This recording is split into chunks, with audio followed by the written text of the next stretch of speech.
Então, meu nome é Wilhelm, ou Will, ou William, né? Então, tem várias possibilidades. Eu sou pastor aqui em Palhoça, que fica ao lado de Florianópolis, em Santa Catarina, no litoral.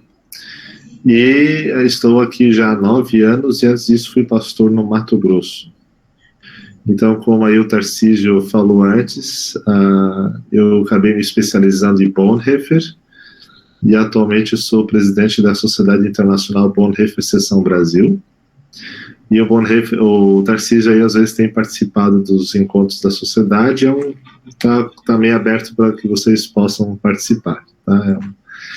Uma vez por mês geralmente tem um encontro chamado Bonhoeffer e Contexto, e aí são refletidos alguns temas. No último encontro nós tivemos o professor Carlos Caldas, da Universidade da PUC, em Minas Gerais, e ele falou um pouco sobre a influência de Bonhoeffer na teologia da América Latina. E no próximo encontro, que vai ser dia 16 de junho, será com o professor Michael de Jong, professor da Universidade do Sul da Flórida, em Tampa. E ele vai estar falando um pouco sobre a participação de Bonhoeffer no movimento de resistência durante a Segunda Guerra Mundial.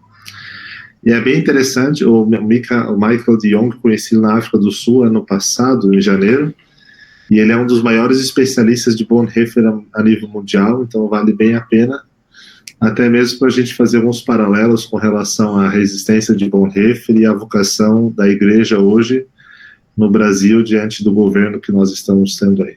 Então é bem interessante. Vale a pena para quem quiser participar. Tenho uma esposa, né, a Simone, ela é pastora também, atua aqui junto na paróquia, e nós temos uma filha chamada Louise. Acho que seria isso. Já emenda aí a tua fala. Então, eu vou trazer para vocês aqui um slide. Eu perguntei para a Fran se era para ter slide ou não, e aí eu primeiro eu não ia fazer, aí depois eu acabei fazendo, porque daí me ajuda também a eu seguir um script, né, e não ir perder na minha fala, tá? Então, o tema de hoje que eu quero abordar com vocês é predestinação, e eu quero falar um pouco sobre a compreensão luterana sobre eleição e salvação. Então é um tema bastante complexo, como eu disse antes, é um tema que existe muita discussão dentre as denominações, e uma das denominações que mais fala sobre predestinação é as denominações oriundas do calvinismo, né, que é um reformador pós-Lutero, quase na mesma época de Lutero, mas que trouxe algumas ênfases diferentes do que Lutero. E uma dessas ênfases que ele traz é justamente essa questão da predestinação, que Lutero tem um pouquinho mais de cuidado e ele é um pouquinho mais assertivo com relação a isso. No final, nós vamos entender por que Lutero é um pouquinho mais cauteloso, e eu quero trazer para vocês, então, uma possibilidade de nós pensarmos esse tema a partir da visão antropológica de Bonhoeffer, né, do Dietrich Bonhoeffer, que era um teólogo luterano, né? Então, existem alguns textos famosos nas Escrituras que falam sobre a predestinação. Assim como desses textos se pode compreender de que existe a eleição de um grupo de pessoas para a salvação e de outro grupo fica algo em aberto, assim também nós temos vários textos nas Escrituras que vão falar de que é a vontade de Deus que todas as pessoas sejam salvas. Então, predestinação tem a ver com salvação, e a questão da predestinação, ela está linkada com a ideia da graça. Se Deus é um Deus gracioso, se a salvação ela vem de graça, então ela é dada para as pessoas, né? Se ela é dada para as pessoas não escolhem, elas simplesmente se tornam participantes dessa graça. Se as pessoas não escolhem, então é Deus que elege, é Deus que dá a sua graça. Então, dali surge o fundamento acerca desse tema da predestinação e da graça. Tá? Então, eu trouxe apenas 2 textos bíblicos para a gente assim, só dar uma esquentada, né? A primeira é o texto bíblico do apóstolo Paulo, 2 Tessalonicenses 2,13, que diz: mas devemos sempre dar graças a Deus por vós, irmãos amados do Senhor, por vos ter Deus elegido desde o princípio para a salvação e santificação do Espírito e fé da verdade. Então aqui o apóstolo Paulo evoca essa ideia de que desde o princípio as pessoas ali de Tessalonicenses, esses irmãos dessa igreja em Tessalônica, eles foram desde o princípio elegidos para a salvação e santificação do Espírito e fé da verdade. Um outro texto muito conhecido é o texto de Romanos 8, 29 a 30, também é um texto do apóstolo Paulo, onde ele diz assim: pois aqueles que de antemão conheceu, também os predestinou para serem conformes à imagem de seu Filho, a fim de que ele seja o primogênito entre muitos irmãos. E aos que predestinou, também chamou, aos que chamou, também justificou, aos que justificou, também glorificou. Então aqui o apóstolo Paulo fala sobre a predestinação, talvez seja um dos textos mais claros onde aparece essa questão, esse tema, né? E aonde ele fala de que a predestinação ela está ligada ao fato de que agora essas pessoas eleitas estão conforme a imagem do seu Filho.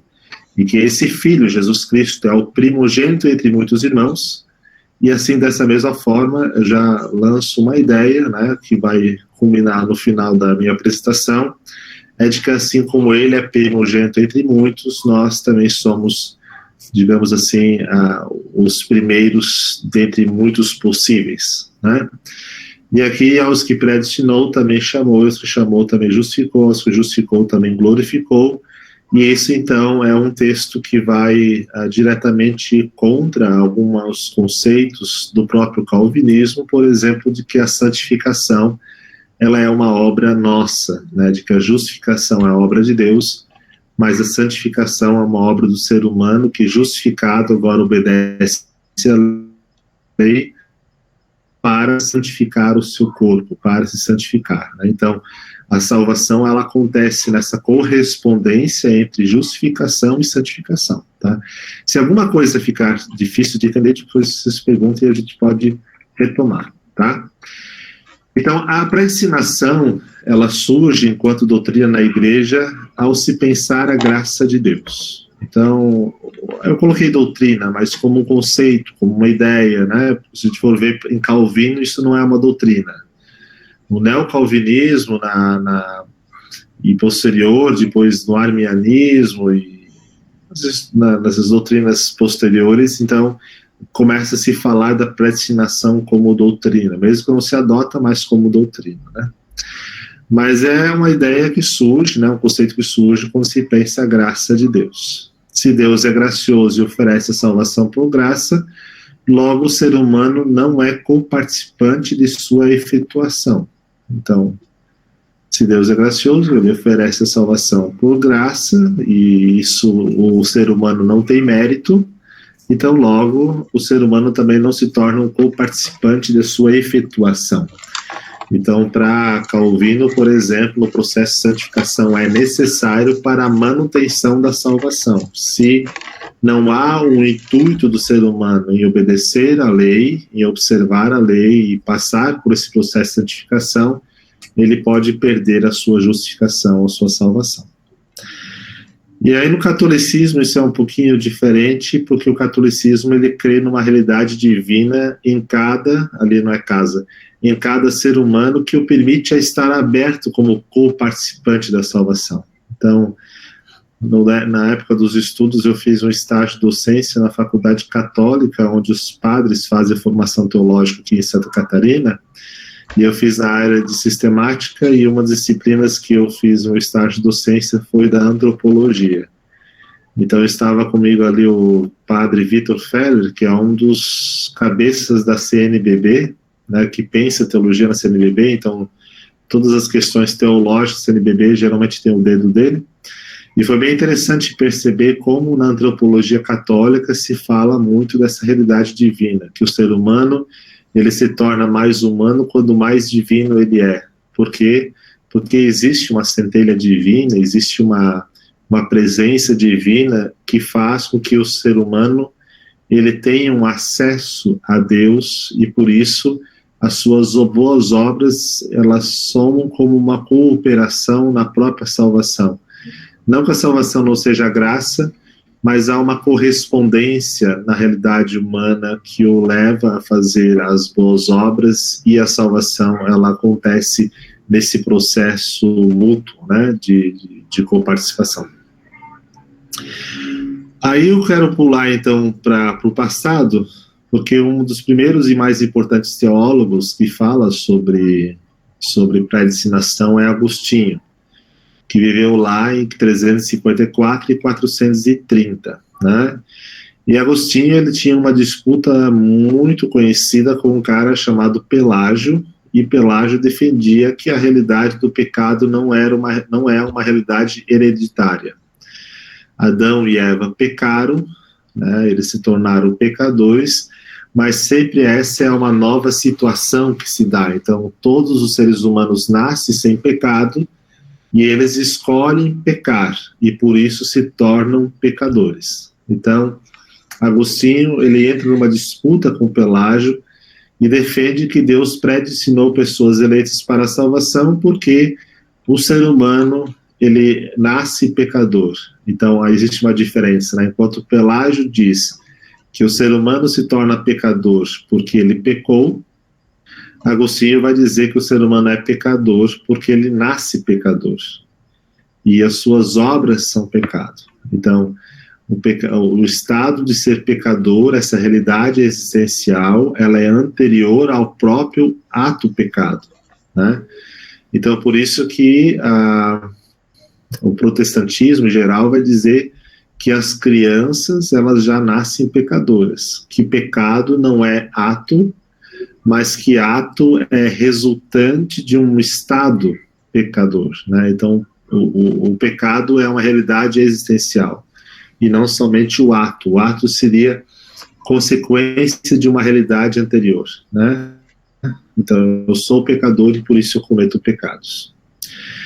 E por isso, porque o ser humano ele é existencialmente pecador, então a salvação, ela não poderia de nenhuma forma ser algo que brota da vontade humana, da escolha humana ou das obras humanas. Então, por isso, a salvação, ela precisa ser a partir do movimento em liberdade que Deus tem em direção à humanidade, e ele, então, elege uns para a salvação, né? Então, assim, Deus não concede os meios de salvação para aqueles que não foram eleitos. Então, essa é uma consequência. Deus, ele elege alguns para a salvação, mas ele não concede meios de salvação para aqueles que não foram eleitos, né? Então, aqui é uma tese bem interessante de Agostinho, que depois vai se fazer presente também em Calvino. E aí nós vamos ver como é que Lutero responde a essa questão, e como é que nós podemos ter uma outra perspectiva, uma perspectiva complementar de Lutero em Bonhoeffer, né? Que é da tradição luterana dentro de nossas igrejas, né? Então, isso não significava que alguns, para Agostinho, eram predestinados à condenação. Então, aqui tem que ter um cuidado, né? Agostinho, ele não defende que há uma predestinação para a condenação. Ele deixa a questão em aberto. Deus concedeu para alguns meios de salvação. Para outros, não.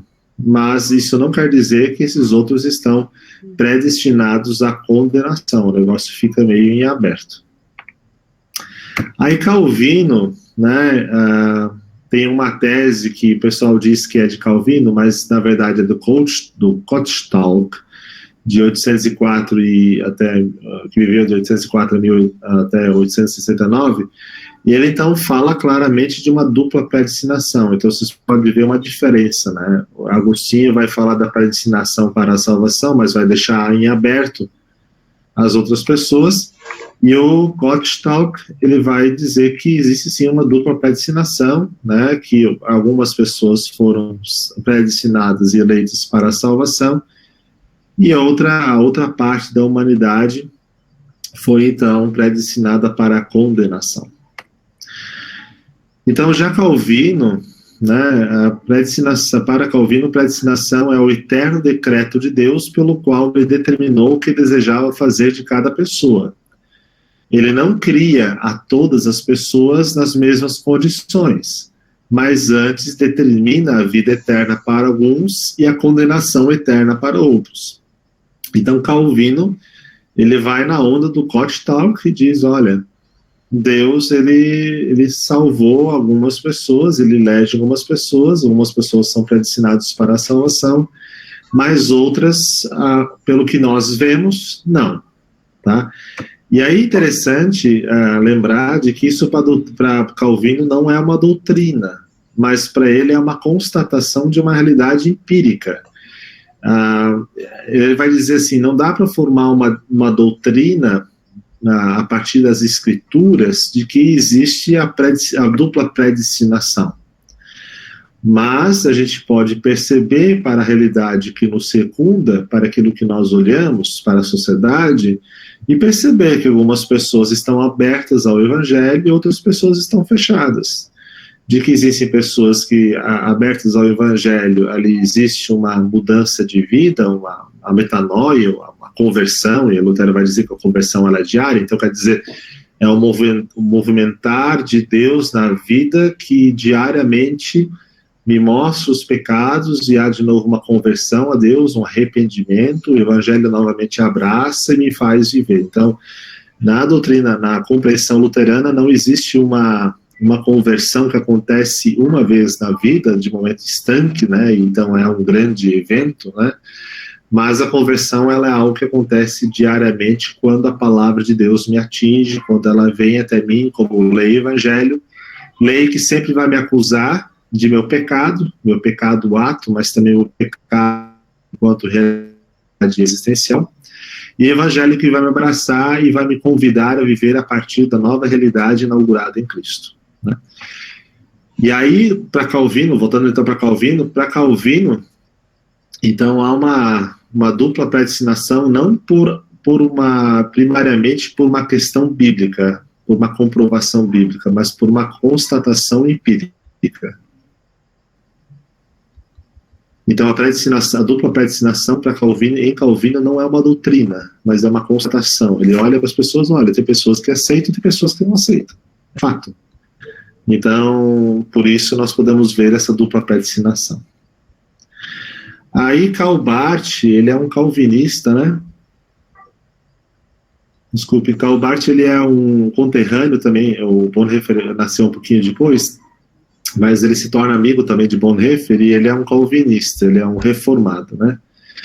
E aí ele vai tentar resolver essa questão da predestinação, né? Porque fica muito feio, né? Fica muito ruim pensar um Deus que salva alguns e não salva outros, né? Que ama mais umas pessoas, e aí a gente quer logo saber quais foram os critérios usados por Deus, né? Que desde o princípio ele predestinou alguns para a salvação e outros para a condenação. Aí Calbart, ele vai resolver isso, né? E ele faz uma reformulação da questão da predestinação e diz que o único eleito à condenação foi Jesus Cristo. E essa condenação não recai mais sobre nenhuma pessoa. Desde a eternidade, o Deus Filho é aquele que escolheu sofrer por nós. Aqui falta uma aspas. Uma frase dele, né? Então, para ele, só o Cristo que foi chamado, então, foi eleito como aquele que sofre a condenação, né? E a partir do sacrifício de Cristo, a humanidade não pode mais ser condenada, pois Cristo suportou a pena e a dor da rejeição de Deus, e isso não caberá mais à humanidade. Então, em Calbart, nós encontramos a compreensão da salvação universal. Então, a predestinação, ela diz respeito a Cristo. Cristo, ele é ao mesmo tempo o eleito e o condenado, né? Ele é o eleito para sofrer justamente a condenação do ser humano, e com isso, desse sofrimento da sua obra vicária, da sua obra na cruz, ali se rompe a graça de Deus, que não somente alcança um grupo de pessoas, mas alcança toda a humanidade. Então, no final das contas, há pessoas que vivem o Evangelho e há pessoas que não vivem o Evangelho, mas todas no fim serão igualmente salvas, né? Todas elas terão a salvação eterna. E a pergunta, faltou uma interrogação ali, e a pergunta é Lutero. Lutero viveu de 1483 a 1546, né? Então, Lutero, ele tem um debate muito acirrado com Erasmo, a modelo como Agostinho teve um debate com Pelágio, que era o conterrâneo de Lutero, com o qual Lutero mais argumentava a teologia, ou questionava, né, e chamava de herege, era um cara chamado Erasmo. E Erasmo era um humanista convicto, e no eixo argumentativo do seu tempo defendia a ideia do possível livre-arbítrio para que o ser humano tenha o poder de decisão, né? A humanidade ela possa escolher entre salvação ou não.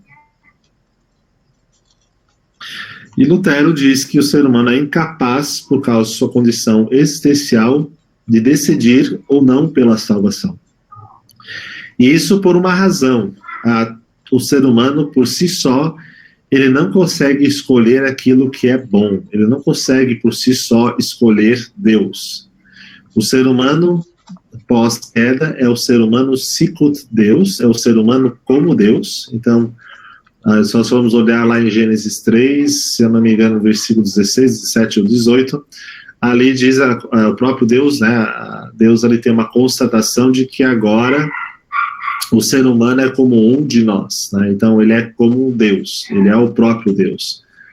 Então o ser humano pós-queda é o ser humano que se endeusa, é o ser humano que tem esse atributo de Deus, quer dizer, ele é independente, ele é senhor da sua vida, e por isso ele nunca vai conseguir escolher pela sua própria força, pela sua própria decisão, a salvação ou Deus, porque sempre há uma briga entre o eu ser Deus e deixar Deus ser Deus sobre minha vida, né? Então, existem alguns livros aí que falam sobre a teologia de Lutero, tem um do Philip Watson, que é muito bom, vale a pena comprar, e o nome do livro é Deixa Deus Ser Deus, justamente porque essa é a dinâmica humana, né? E da conversão, né? Na conversão, o ser humano ele é chamado a deixar de ser Deus para deixar Deus ser Deus sobre a sua vida, né? Então Lutero vai ter uma visão bastante negativa nesse sentido da capacidade humana, e ele vai dizer que pelas próprias condições, tudo aquilo que o ser humano faz está marcado pelo pecado, e isso também inclui as boas obras. Então as boas obras, elas são sempre más obras, e eu vou explicar isso um pouquinho depois melhor. E aí ele vai dizer que o ser humano, automaticamente, ele não tem liberdade nas questões superiores. O que são as questões superiores? Justamente relacionadas às questões divinas. E a principal questão divina é a salvação, né? Então, o ser humano não tem a autoridade, não tem liberdade, porque ele não consegue de escolher Deus, ele não tem liberdade de optar pela salvação, ele não tem a liberdade de conseguir fabricar a sua própria salvação, ele não consegue. E por isso o ser humano somente tem liberdade nas questões inferiores. Quer dizer, o ser humano tem liberdade de escolher a mulher que ele quer ter, o marido que ele quer ter, que carro ele quer comprar, em que político ele vai votar, de que maneira ele vai viver a sua vida. Então, todas as questões inferiores que estão relacionadas ao mundo criado, ali o ser humano tem liberdade. E aí eu vou trazer algumas importantes distinções de Lutero.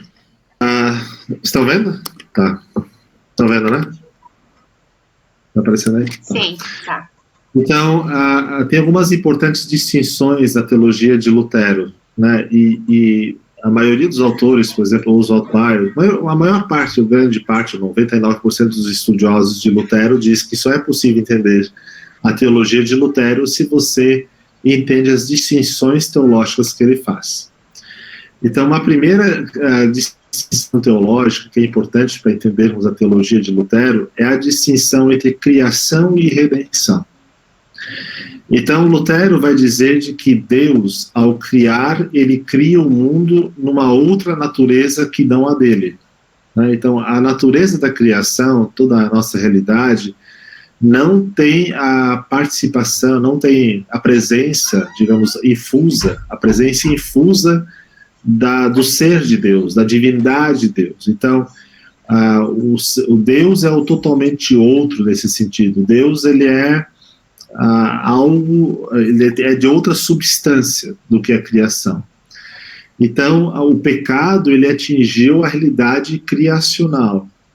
Então, na criação, você não encontra nenhum meio salvador, você não encontra nenhum meio de você conseguir alguma espécie de milagre, de salvação, de cura, nesse sentido, assim, algo relacionado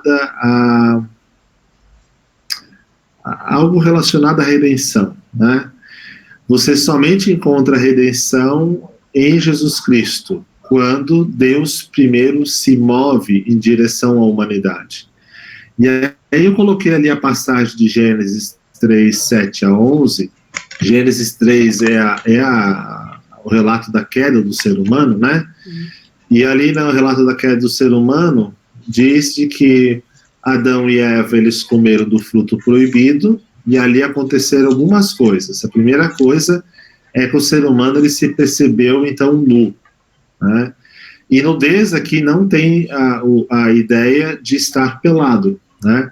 Nudez significa que agora o ser humano, ele está por conta, ele precisa se vestir a partir daquilo que ele tem ao seu alcance, né? Então, a nudez, ela é uma vergonha, porque agora o ser humano precisa se garantir diante do outro ser humano, a partir daquilo que ele pode realizar. Essa é a vergonha. Então, como é que nós podemos ver isso em nossos dias? Quando hoje as pessoas, elas precisam se garantir diante de outras pessoas, né? Então, é muito difícil nós sermos muito abertos, nos mostrarmos frágeis, né? Isso significa nudez, né? É de você não aparentar ser bonito, bom o suficiente, digno o suficiente, ou bonito o suficiente, né? Então, essa falta é o constatar de que algo lhe falta e que você precisa ter para se apresentar diante da outra pessoa. Isso é nudez.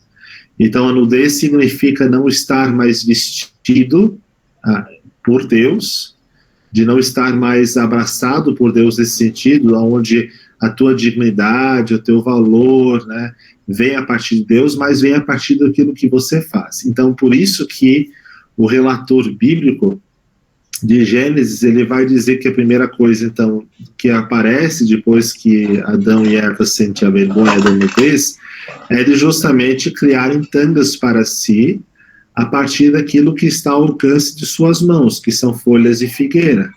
Só que quando o autor diz isso, ele está sendo muito irônico, porque folhas de figueira é algo muito frágil, e aí existe aqui um ensinamento bíblico, né, de que aquilo que está ao alcance do ser humano para tentar tapar a sua nudez, isso sempre é muito frágil, né, sempre é temporário, nunca é algo tão fixo.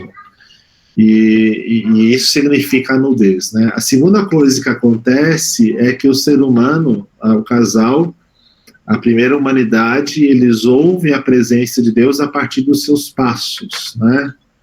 Ouvem a voz de Deus, a presença de Deus, que está se relacionando, está passeando pelo jardim. E isso faz com que eles se escondam de Deus, né? E aí surge um terceiro episódio, que é Deus, ele chama por Adão. Ele diz: Adão, onde tu estás? Então, somente a partir do momento quando Deus chama Adão, onde você está, é que surge um diálogo, é que surge a possibilidade do relacionamento, né?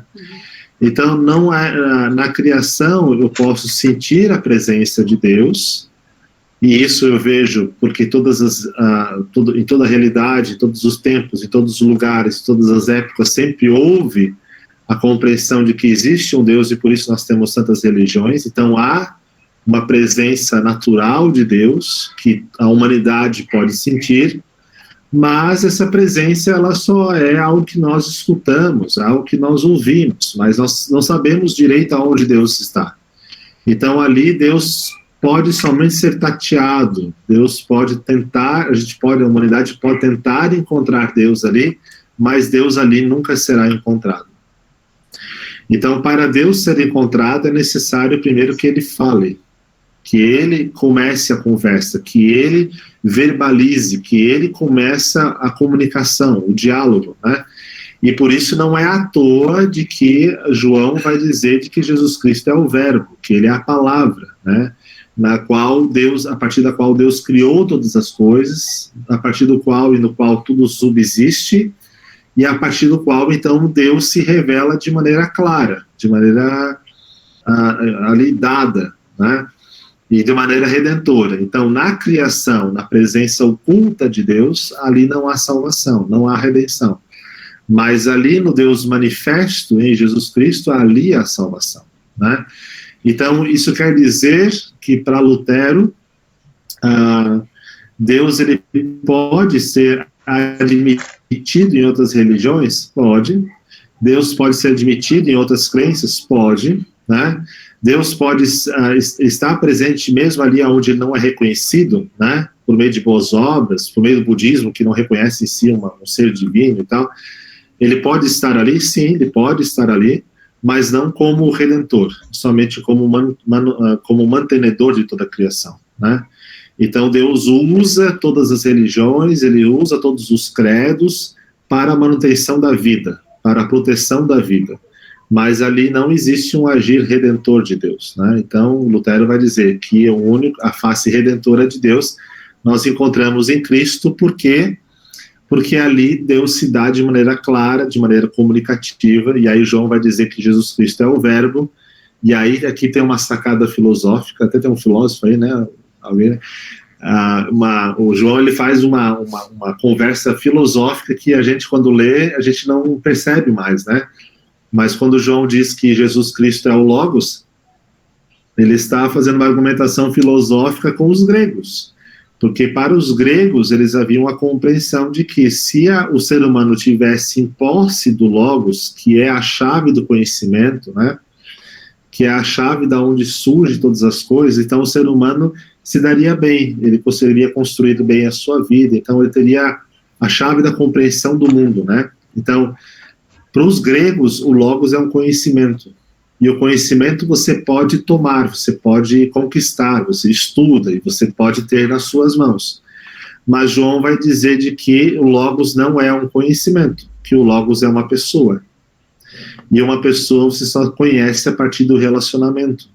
E uma pessoa você não toma posse de poder. Você precisa se relacionar com ela, e a partir da relação você a conhece, né? Então é claro que durante o cristianismo, a história do cristianismo, sempre houve a tentativa de tomar posse desse Jesus, né? Mas sempre quando, então, se compreendia esse Jesus como um conceito, né? Como uma ideia, né? E João vai dizer, não, ele é uma pessoa. E para você conhecer, para você obter o conhecimento, digamos assim, dessa pessoa, é necessário você se relacionar com ela. Então, a redenção em Jesus Cristo, ela acontece a partir da relação. E aí é importante dizer, né, de que no luteranismo, e aí o Bonhoeffer pega isso muito forte, você se relaciona com Cristo na relação com outro humano, com a outra pessoa, né?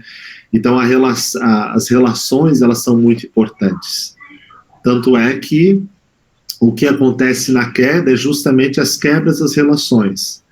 É a quebra da relação com Deus, a quebra da relação de mim com o meu eu, né, do eu com o meu self, né, da relação do ser humano com outro ser humano, da relação do ser humano com a criação. E aí, a grande característica do estado da queda, do estado de pecado, da existência pecaminosa do ser humano, é o fato de que ele sempre vai tentar fazer todas essas esferas ser meios para atingir a sua felicidade. Ele é nu, e ele vai fazer de Deus, de si mesmo, do outro, da criação, meio para se vestir. Eu sei que isso parece um pouco complicado, né? É meio filosófico, mas é bem interessante. Por quê? Porque se a gente olha para a realidade brasileira de tantas igrejas, nós vamos ver de que Deus se torna meio para eu alcançar aquilo que eu quero, né? Deus, ele é meio para ter prosperidade, Deus é meio para ter saúde, Deus é meio para eu ajustar meus relacionamentos, Deus é meio para eu cumprir a agenda dos meus desejos. Então Deus se torna um amuleto, né? E isso é bastante complicado, porque Deus não é um fim em si mesmo, mas Deus se torna um meio para que eu determine aquilo que de fato Ele precisa fazer para mim, né? A relação comigo mesmo quer dizer de que eu não me sinto satisfeito comigo, então eu me torno meu próprio meio. Então eu posso transformar os meus bens no meio, posso transformar o meu prazer no meio, posso transformar minha imagem no meio. Então eu pego coisas pessoais minhas como meio para então eu me sentir mais feliz, mais inteiro, mais completo, mais digno. Na relação com a outra pessoa também existe uma tendência de você fazer da outra pessoa um meio para você se satisfazer, né? Então as amizades, elas são pautadas em cima da utilidade que a outra pessoa tem, né? Então a amizade, se a amizade da outra pessoa ela me é útil, eu mantenho a amizade. Se a amizade não me agrega em nada, eu desfaço a amizade. Então o outro não é mais o fim em si mesmo, mas é um meio para o meu benefício. Então, o ser humano com a criação é a mesma coisa. A criação não é mais o fim em si mesmo, mas ela é um meio para eu atingir a prosperidade, para eu ter o progresso, né? Então, nós vivemos aí no fetiche do progresso, né? Então, o Brasil tem que evoluir, tem que crescer, tem que ter mais fábricas e fábricas, tem que aproveitar mais os recursos naturais, como se tudo fosse um negócio infinito, e é um fetiche, é um grande fetiche. Assim como que é um fetiche também a ideia do ser humano do prazer, né? Então, sempre existe alguma barreira a mais para ultrapassar, porque eu preciso me sentir mais inteiro, mais verdadeiro na vida, né? Então, essa é a problemática com relação à criação e redenção. Então, quando o ser humano tenta ser seu redentor, ele sempre vai tentar encontrar na criação, aquilo o qual ele possa se vestir. Só que essa tentativa sempre é fazendo a Deus, a mim mesmo, o outro e a criação. Então, eu estava falando sobre a questão de fazer o ser humano pecador sempre vai tentar encontrar na criação meios para a sua redenção. Isso, então, é a mesma coisa que Adão e Eva fizeram no Gênesis, quando se sentiram nus, necessitados de se vestir, de dignidade, de identidade e tal, e começa a encontrar na criação, nas folhas de figueira, algo para se vestir, para se dignificar e para trazer a sua identidade a partir do seu próprio suor, tá? Então, Lutero vai dizer de que a redenção ela nunca está na criação. Na criação, Deus está como mantenedor, mas não como redentor. Ele se faz presente na criação de maneira clara na cruz, em Cristo Jesus. Então, a redenção somente Jesus Cristo. E aí nós temos uma outra distinção, que é com relação, então, à revelação geral e revelação específica, então, a presença de Deus mantenedor e a presença de Deus redentor no mundo. Aí o ser humano tem autonomia nas questões inferiores, mas não nas questões superiores, e o ser humano nu precisa ser revestido. E aí eu lembro da parábola do filho pródigo, quando o filho volta, né, para casa, uma das primeiras coisas que o pai faz é colocar a aliança, que significa o símbolo da aliança que Deus faz com o ser humano, e ele o reveste, né, com novas vestimentas, porque ele estava nu, digamos assim, e esse revestimento é o Cristo. Então, Cristo nos coloca aí numa nova humanidade.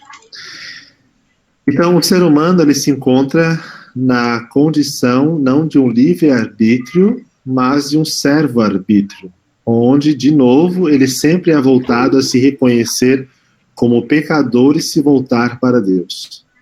Se a pessoa agraciada com a salvação ficasse apenas com a sua confissão, que tem certeza da salvação, a predestinação não seria então um problema sério para as pessoas que vivem à luz da graça. Mas justamente porque se perguntam em amor pelo destino derradeiro de outros, pela predestinação de outros, é que a predestinação se torna um problema incompreensível.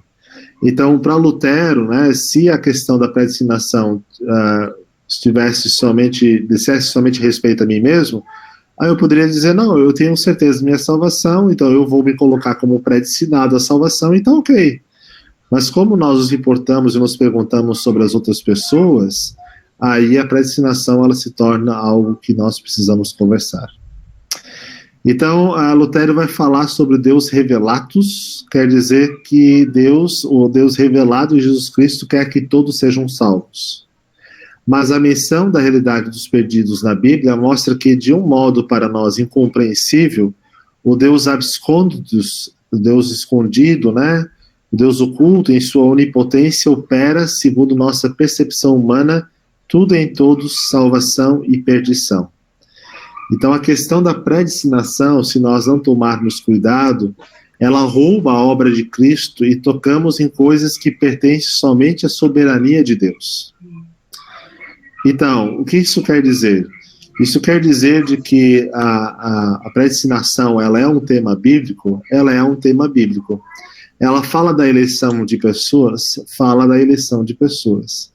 Só que nós não podemos automaticamente dizer, então, que enquanto algumas pessoas são salvas, outras pessoas são condenadas, porque nós encontramos muitas passagens bíblicas que diz que Deus deseja a salvação de todas as pessoas. Aí nós poderíamos perguntar, tá, mas se Deus quer a salvação de todos, mas também nas Escrituras diz de que alguns são eleitos e predestinados, então a gente deveria se perguntar, por que essas pessoas são eleitas e predestinadas? Existe um propósito para isso? E aí eu quero trazer uma possível tese a partir de Bonhoeffer. Bonhoeffer ele diz que a pessoa humana é a pessoa humana. A pessoa em Cristo, a pessoa perdida, pecadora, ela tem a sua identidade restaurada em Jesus Cristo. Então, em Jesus Cristo, nós somos, a nossa identidade é restaurada, nós somos novamente colocados como o ideal da criação de Deus. Aí, quando nós estamos com em sob Cristo, quer dizer, só um pouquinho.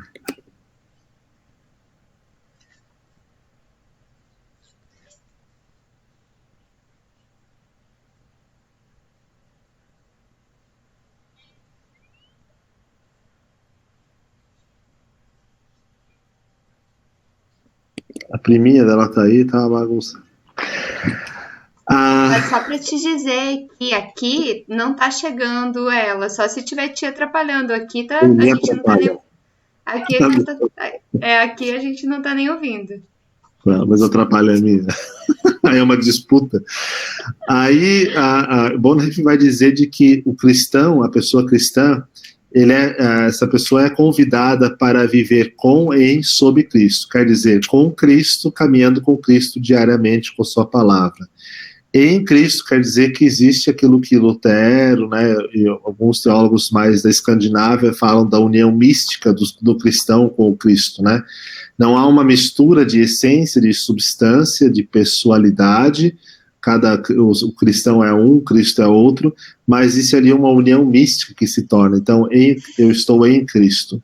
Sob Cristo quer dizer que Cristo tem autoridade sobre a minha vida. Então, com e sob Cristo, nós somos seres para as outras pessoas.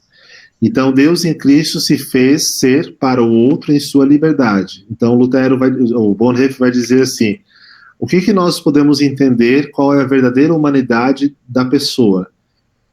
Nós olhamos para Jesus Cristo como o segundo Adão, né? Então, Jesus Cristo é a pessoa que traz novamente a verdadeira identidade da humanidade, quem de fato o ser humano é, e aí ele pergunta, quem é o ser humano? O ser humano é esse movimento que Deus fez em Cristo. E o ser humano, em sua liberdade, em sua autonomia, ele escolhe vir em direção da humanidade. Então, essa identidade da sua humanidade mostra que o ser humano, ele é ser para outra pessoa.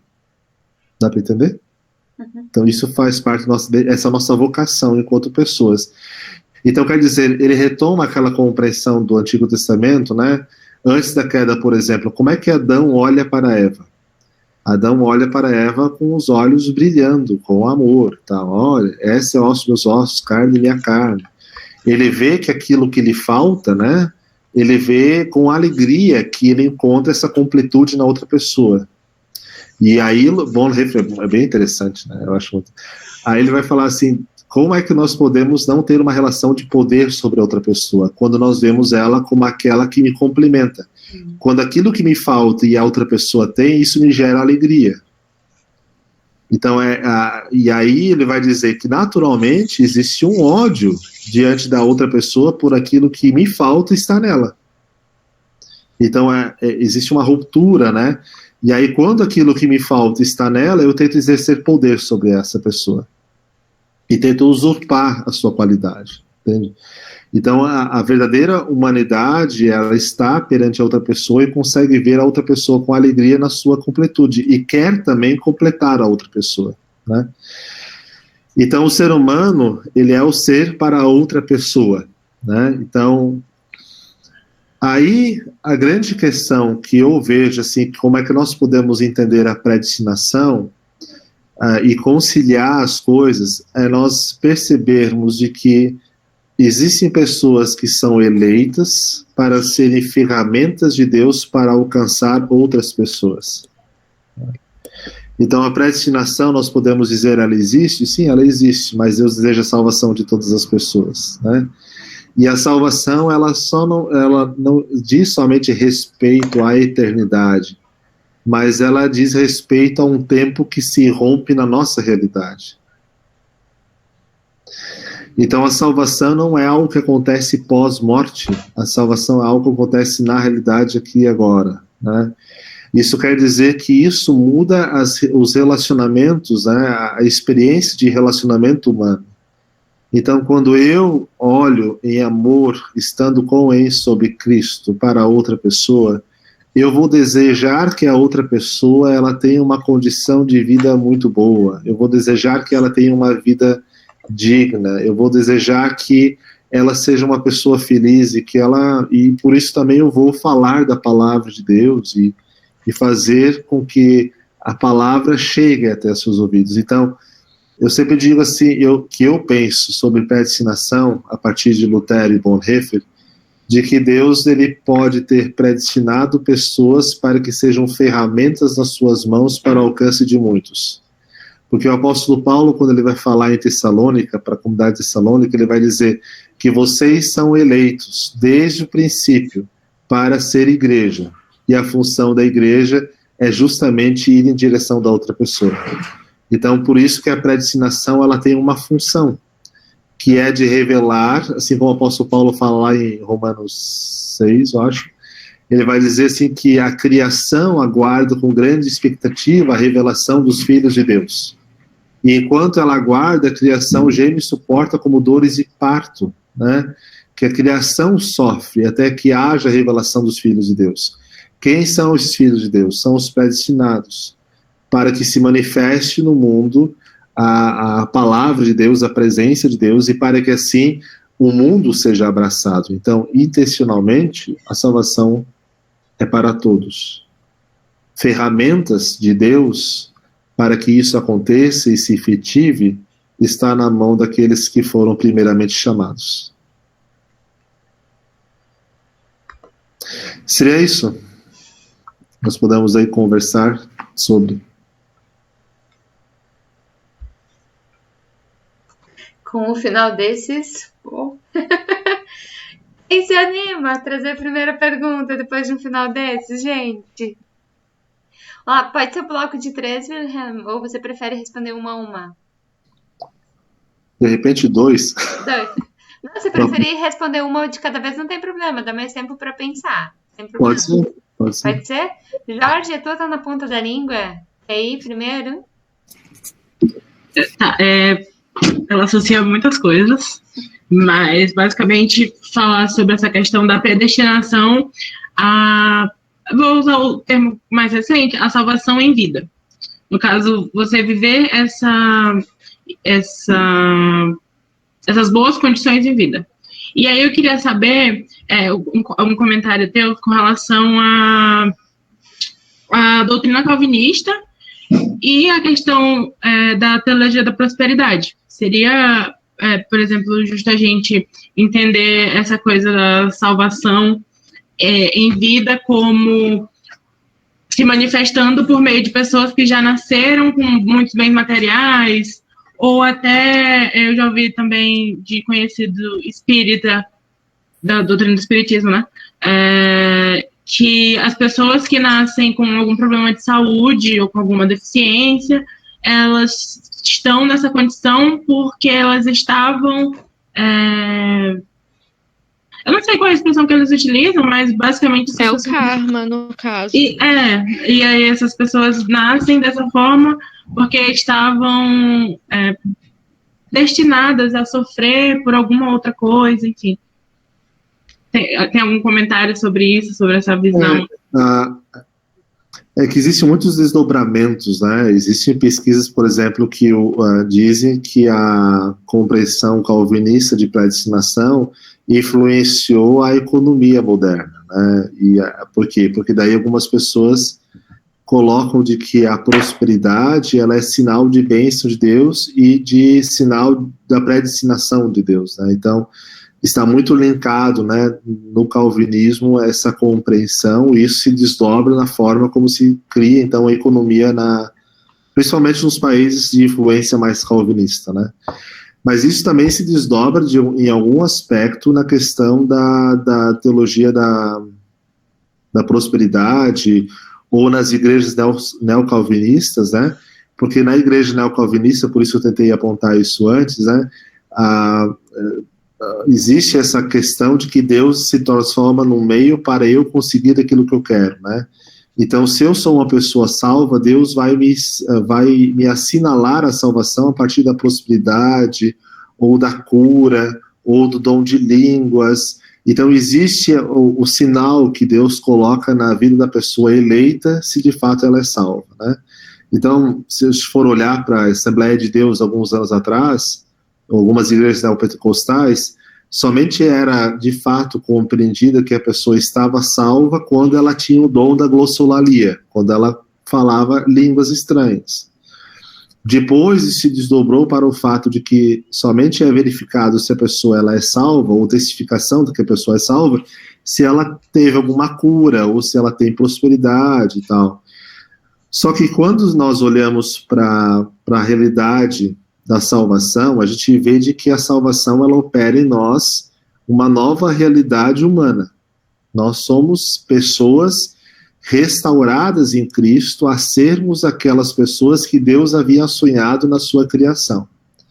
Então, por isso, nós somos seres humanos para a outra pessoa. Então, a nossa preocupação não vai ser mais tão relacionada aos nossos benefícios, mas sim aos benefícios da comunidade, do corpo, né? Então, existe uma ampliação da visão, né? Então, por isso que eu disse antes, a salvação ela não se inicia depois da morte, mas a salvação é uma realidade agora. Então, Lutero vai dizer isso, né? Oscar Cullmann, que é outro teólogo, vai falar do já, agora e ainda não.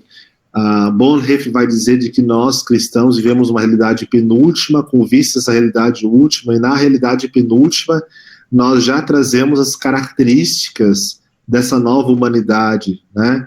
Nós somos seres divinos não, nós somos seres do céu na realidade terrena, digamos assim, entre aspas, né? Quer dizer, nós já carregamos uma nova identidade, novas características. Isso é mais ou menos como a pessoa vem do sul e vai para o norte do país, ela vai levar o chimarrão, de repente, junto, que é uma característica do povo do sul, né? Se alguém do norte do país vier ao sul, vai trazer suas características para o sul. Então, quer dizer de que a nova humanidade, ela já inaugura sinais do reino de Deus a partir desse novo estado de ser. Então isso significa viver a salvação, né? E ser para o outro aquilo que Cristo foi para mim. Ana, dedinho coçando ou impressão minha? Provoquei, mas calma. Na verdade, eu tenho muitas dúvidas que eu acho que vão sendo suprimidas ao longo do tempo, não hoje, assim, mas eu queria entender um pouco melhor essa questão da salvação, né? Porque eu vim da Assembleia de Deus e existe um momento, né, dentro da Assembleia de Deus em que você decide aceitar Jesus, você faz como se fosse um rito, né, que você aceita Jesus e a partir daquele momento você é um assembleiano e faz parte da comunidade dos cristãos, né. Seria o momento em que você aceita a salvação como uma realidade na sua vida. E isso, para mim, é uma diferença muito grande, né, da Assembleia de Deus, porque eu estou entendendo que é a igreja luterana, né, porque a salvação, pelo que eu entendi, não sei se eu estou correta, ela ocorre diariamente. Não há um momento de conversão, não é isso? Eu queria só entender isso mesmo. Eu tenho uma pergunta, né, que de repente pode provocar um pouquinho mais para a gente pensar. Do que a gente é salvo? Seria da realidade do pecado, né, mas da condenação eterna, por exemplo. Mas vocês já repararam que hoje não existe mais uma grande preocupação com relação à salvação pós-morte. As pessoas não estão mais preocupadas com isso, né? Todas as preocupações das pessoas hoje, e isso a gente vê nitidamente nas igrejas neopentecostais, está relacionado à nossa realidade terrena. Então a salvação, ela precisa se efetivar aqui e agora, né? E a partir da prosperidade, a partir da saúde, a partir de bons relacionamentos. Então, por exemplo, para mim, quando a igreja está cheia, muito cheia, eu tenho uma grande desconfiança de que ali o evangelho não está sendo pregado. Por quê? Porque parece assim que está agradando demais os ouvidos das pessoas, né? E aí, por isso nós temos aí muitos coaches, pastores que são coaches, né? Que tentam ajudar as pessoas a vencer as barreiras, a tirar as travas para evoluir e para ter prosperidade, né? Ou para ter aquilo que tanto anseiam, né? Então, as procuras hoje geralmente estão relacionadas a isso. A questão do dinheiro. Então, o que a igreja precisa hoje dar para as pessoas, né? Dinheiro, isso de repente assusta porque isso não está tão claro, mas está aí. Dinheiro, prazer, porque daí precisa ter um bom louvor, precisa envolver meus sentimentos, precisa ser um momento prazeroso, eu preciso consumir aquilo, né? Então, precisa ter um momento, assim, espiritualizado e tal, no sentido, assim, de provocar sensações.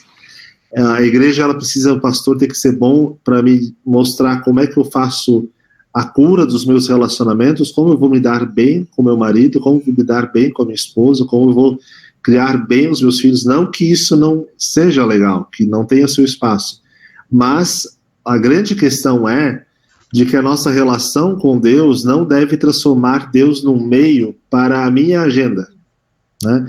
Então a salvação, ela diz mais respeito a quem eu sou enquanto pessoa. Então do que eu sou salvo? Eu sou salvo da minha humanidade desconfigurada. A salvação significa a minha humanidade reconfigurada, né? E aí isso significa de que a humanidade de pecado, ela está tanto tempo de cabeça para baixo que ela já não consegue mais reconhecer bem quando Deus em Cristo nos coloca de cabeças para cima. Então existe uma dificuldade com relação a isso. Nós já não reconhecemos mais muito bem o nosso lugar, né? E isso significa a minha humanidade restaurada, significa a restauração, a salvação. E essa humanidade, ela me coloca numa situação, num mundo diferente do que eu vivi até aqui. Então, eu vou falar de vida pós-morte, é claro que eu vou falar de eternidade, vida pós-morte. Mas eu vou dizer de que essa eternidade, ela já começa aqui e agora. Aqui e agora eu já sou um ser humano restaurado em Cristo. Então, na minha experiência com Cristo, diariamente eu vou lidando com a palavra de Deus, diariamente Deus vai me tocando em áreas da minha vida que precisam de transformação, que precisa de mudança, né? E eu aqui não estou falando somente das questões pessoais, mas eu sempre, e aí eu tento prestar atenção nisso nas minhas pregações, mas isso é uma questão pessoal minha, tá? Então eu vejo assim, de que tipo de rupturas o pecado ocasionou? O pecado ocasionou 4 rupturas relacionais. A ruptura com Deus, a ruptura do meu eu comigo mesmo, a ruptura de mim com a criação e a ruptura de mim com a outra pessoa. Então essas 4 áreas são áreas que a restauração em Cristo precisa atingir. Da ruptura com a criação, eu vou começar a olhar para a criação de Deus com os olhos de Deus. E vou começar a dizer, esta é boa criação. E tudo aquilo que Deus fez é bom. E se aquilo que Deus fez é bom, eu devo cuidar daquilo lá. Então, a minha relação com a criação, com a natureza, muda.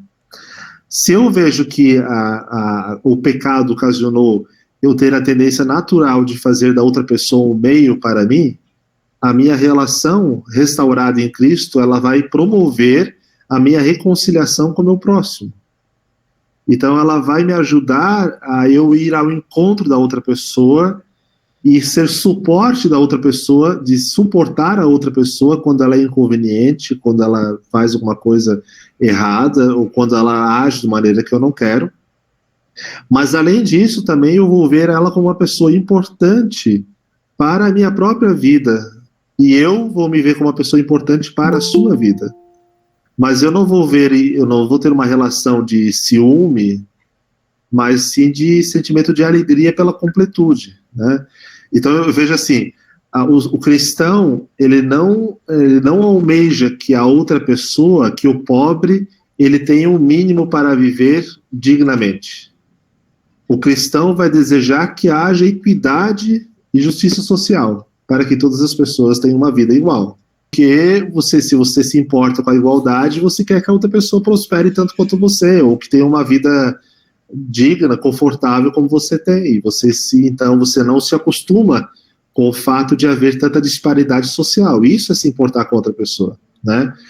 Se eu vejo que o pecado causou uma ruptura entre mim e o meu self, o meu próprio eu, e que então eu preciso sempre construir minha identidade, eu preciso dignificar a minha vida a partir do prazer, ou dignificar a minha vida a partir do trabalho, de sempre ter que me vestir diante da outra pessoa para me sentir seguro diante da outra pessoa, na realidade restaurada eu vou perceber que minha dignidade está em Cristo.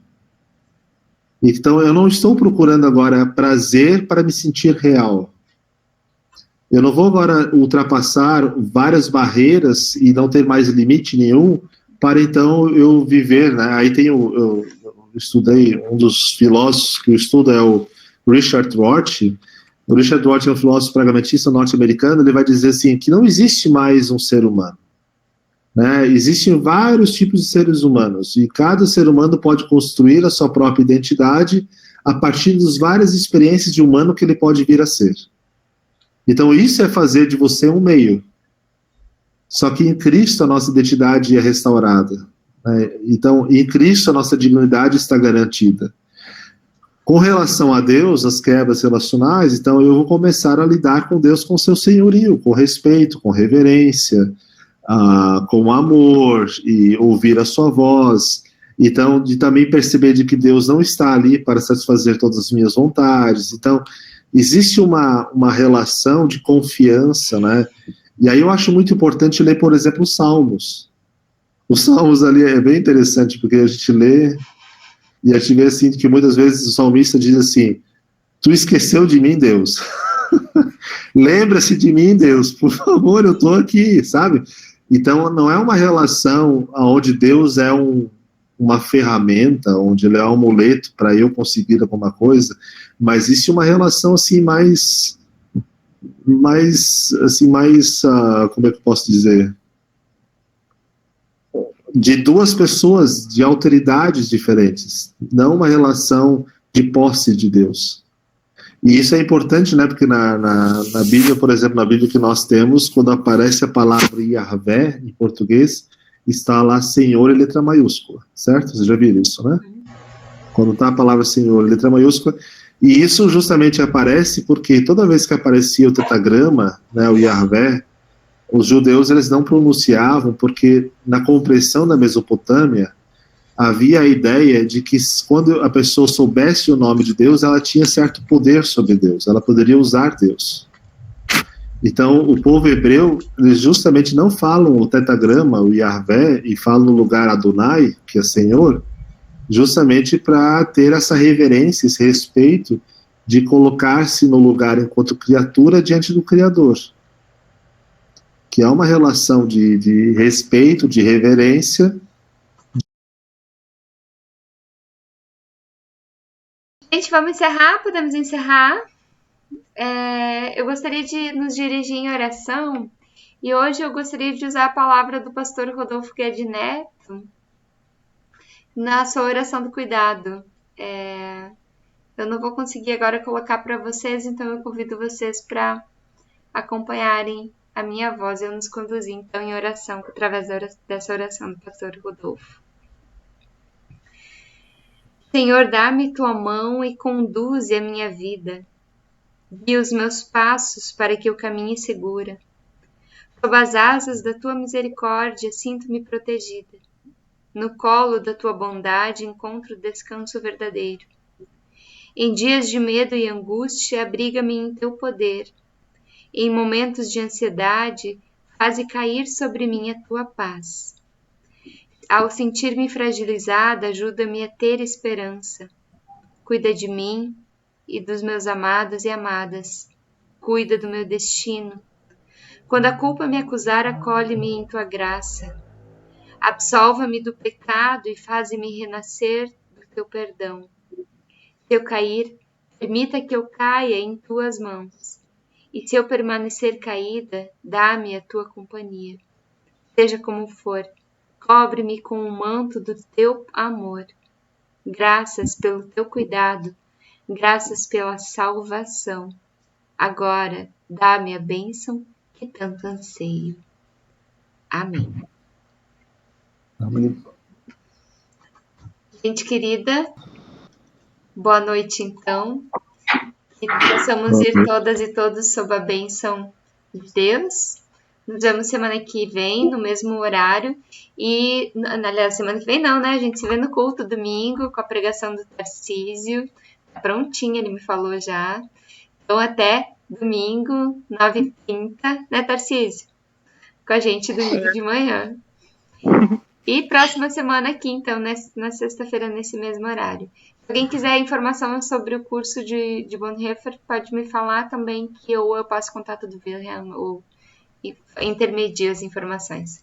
Mas, Boa noite, gente. Obrigada, Wilhelm. Um abraço na Simone, na tua pequena. obrigado. Boa noite. Boa noite. Boa noite, foi muito bom. Boa noite.